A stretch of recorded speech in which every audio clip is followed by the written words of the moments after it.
ಪ್ರಜೆಗಳಾದ ನಾವು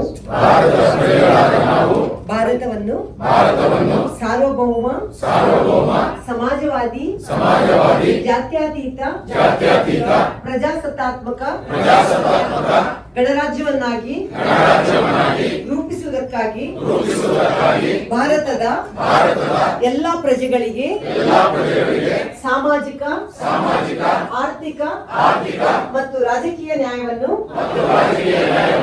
ವಿಚಾರ ಅಭಿವ್ಯಕ್ತಿ ನಂಬಿಕೆ ಧರ್ಮ ಮತ್ತು ಉಪಾಸನೆಯ ಸ್ವಾತಂತ್ರ್ಯವನ್ನು ಸ್ಥಾನಮಾನ ಮತ್ತು ಅವಕಾಶಗಳ ಸಮತೆಯನ್ನು ದೊರೆಯುವಂತೆ ಮಾಡುವುದಕ್ಕಾಗಿ ವ್ಯಕ್ತಿ ಗೌರವ ದೇಶದ ಏಕತೆ ಮತ್ತು ಸಮಗ್ರತೆಗಾಗಿ ಎಲ್ಲರಲ್ಲಿ ಭ್ರಾತೃತ್ವ ಭಾವನೆಯನ್ನು ಮೂಡಿಸುವುದಕ್ಕೆ ದೃಢ ಸಂಕಲ್ಪ ಮಾಡಿ ನಮ್ಮ ಸಂವಿಧಾನ ಸಭೆಯಲ್ಲಿ 1949ನೇ ಇಸ್ವಿಯ ನವೆಂಬರ್ ತಿಂಗಳ 26ನೇ ದಿನದಂದು ಈ ಸಂವಿಧಾನವನ್ನು ನಮಗೆ ನಾವೇ ಅರ್ಪಿಸಿಕೊಂಡು ಅಂಗೀಕರಿಸಿ ಶಾಸನವಾಗಿ ವಿಧಿಸಿಕೊಂಡಿದ್ದೇವೆ. ಜೈ ಹಿಂದ್. ಬೋಲೋ ಭಾರತ್ ಮಾತಾ ಕಿ ಕೃಷ್ಣಣ್ಣ ಅವರಿದ್ರೆ ಅವ್ರು ಕೂಡ ಮಹೇಶ್ ಅವರು ಚಲವಾದಿ ನಾರಾಯಣ ಸ್ವಾಮಿ ಮಾತಾಡ್ತಾ ಹೇಳಿದ್ರು. ಇವತ್ತು ಎಲ್ಲ ಜನಾಂಗದವರು ಕೂಡ ಬಂದು ಕೂತಿದ್ದಾರೆ. ಇವತ್ತು ಭಾರತೀಯ ಜನತಾ ಪಕ್ಷದ ಕಚೇರಿಯಲ್ಲಿ ಸಂವಿಧಾನ ದಿನಾಚರಣೆಯನ್ನ ಆಚರಣೆ ಮಾಡಲಾಗ್ತಾ ಇದೆ. ಪಕ್ಷದ ಸರ್ವರೂ ಸೇರಿ ಈ ಸಂವಿಧಾನ ದಿನಾಚರಣೆಯನ್ನು ನಾವು ಇವತ್ತು ವಿಜೃಂಭಣೆಯಿಂದ ಮಾಡಿದ್ದೇವೆ.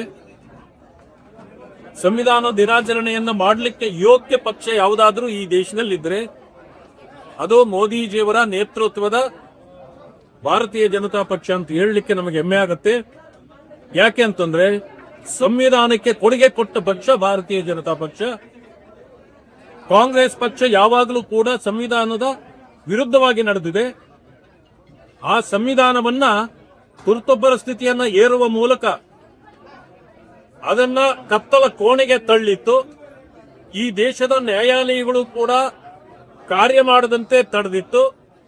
ಅಂದ್ರೆ ಸಂವಿಧಾನಕ್ಕೆ ದ್ರೋಹ ಮಾಡಿದ ಪಕ್ಷ ಅದು ಕಾಂಗ್ರೆಸ್ ಆಗಿತ್ತು ಅಂತಕ್ಕಂಥ ಮಾತನ್ನು ತಮಗೆ ಹೇಳಲಿಕ್ಕೆ ಬಯಸ್ತೇನೆ.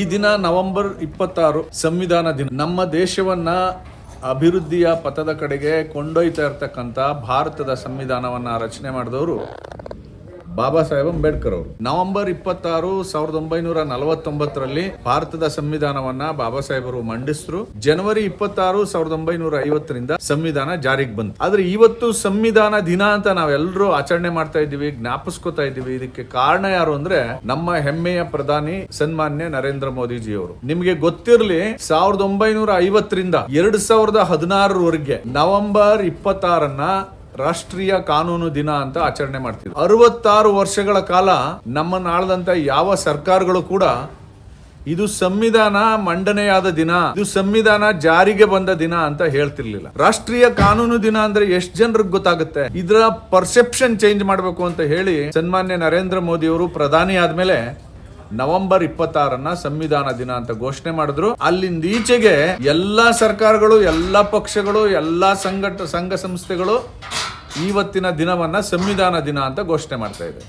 ಆದ್ರೆ ಭಾರತೀಯ ಜನತಾ ಪಾರ್ಟಿ ಕೇವಲ ಒಂದು ದಿನ ಸಂವಿಧಾನ ದಿನಾಚರಣೆ ಮಾಡಿ ಕೈ ತೊಳ್ಕೊಳ್ಳುವಂತ ಕೆಲಸವನ್ನ ಮಾಡ್ತಾ ಇದೆ. 2016ರಿಂದನೂ ಸಂವಿಧಾನ ದಿನಾಚರಣೆಯನ್ನ ಒಂದು ಅಭಿಯಾನವಾಗಿ, ಒಂದು ಆಂದೋಲನವಾಗಿ, ಒಂದು ಜಾಗೃತಿಯಾಗಿ ಕೈಗೊಂಡಿದ್ದೀವಿ. ಅದರ ಮುಂದುವರಿದ ಭಾಗವಾಗಿ ಈ ವರ್ಷ 2025 ನವೆಂಬರ್ 26ರಿಂದ ಡಿಸೆಂಬರ್ 6 ಬಾಬಾ ಸಾಹೇಬ್ ಅಂಬೇಡ್ಕರ್ ಅವರ ಜನ್ಮ ಪರಿನಿಬ್ಬಾಣ ದಿನದವರೆಗೆ 10 ದಿನಗಳ ಕಾಲ ಭೀಮಸ್ಮೃತಿ ಸಂವಿಧಾನ ಜಾಗೃತಿ ಸಪ್ತಾಹ ಅಂತ ಆಚರಣೆ ಮಾಡ್ತಾ ಇದ್ವಿ. ಇದು ಇಡೀ ರಾಷ್ಟ್ರದಾದ್ಯಂತ ನಡೀತಾ ಇದೆ. ಕರ್ನಾಟಕ ರಾಜ್ಯದಲ್ಲಿ 10 ದಿನಗಳ ಕಾಲ ಈ ಸಪ್ತಾಹ ನಡೀತದೆ.